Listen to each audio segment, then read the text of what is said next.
सुखदेव जी जब गए तो सरोवर था समीप में, वहां कुछ स्त्रियां निर्वस्त्र स्नान कर रही थी।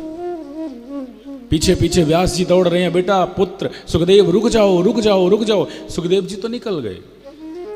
जब सुखदेव जी गए तो वो स्त्रियां, वो नई नवेली जो नवयौवना थी, वो कन्याएं, वो स्त्रियां, वो सब स्नान करती रहीं बिना वस्त्रों के। और जब थोड़ी ही देर बाद व्यास जी निकले तो सब लज्जा के मारे अपने अपने वस्त्रों को पहनने लग गई। सब ध्यान से सुनिएगा इस बात को। तो जैसे ही वस्त्रों को पहनना प्रारंभ किया तो व्यास जी कहते हैं, बेटियों तुम तो मेरी बच्चियों के समान हो, तुम तो मेरे शिशुवत भाव में हो, और मैं इतना बुजुर्ग इतना बूढ़ा हूं, तुम मेरे सामने तो लज्जा कर रही हो, पर्दा कर रही हो, वस्त्र पहन रही हो।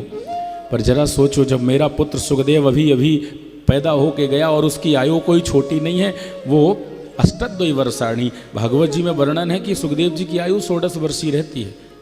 इस विषय में भी अभी मैं आपको बताऊंगा। तो मेरा 16 वर्षीय यहाँ से पुत्र गया, अथवा ये भी कहें कि 12 वर्षीय गया, क्योंकि 12 वर्ष के बाद जन्म लिया और सीधे गए। तो उस पुत्र के सामने तुम्हें लज्जा नहीं आई, तुमने पर्दा नहीं किया, तुमने कपड़े नहीं पहने, और मुझ बूढ़े को देख के तुम्हें लज्जा आती है। उन्होंने यही कहा, हे बाबा, हे व्यास जी महाराज, आप जरा ये बताइए, जिसको ये पता ही नहीं है कि हमने वस्त्र पहने हैं अथवा नहीं पहने, जिन्हें पता ही नहीं है कि हम स्त्रियां हैं अथवा पुरुष हैं, तो उनके सामने पहनना अथवा ना पहनना सब बराबर सा ही है।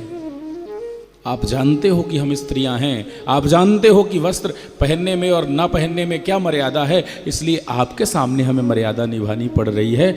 ये बात आपके पुत्र को नहीं पता। इस अवस्था का जिसका स्थान है, इस स्तर की जिसकी बुद्धि है, वो है अलग छलिंगो निज लाभ तुष्टो।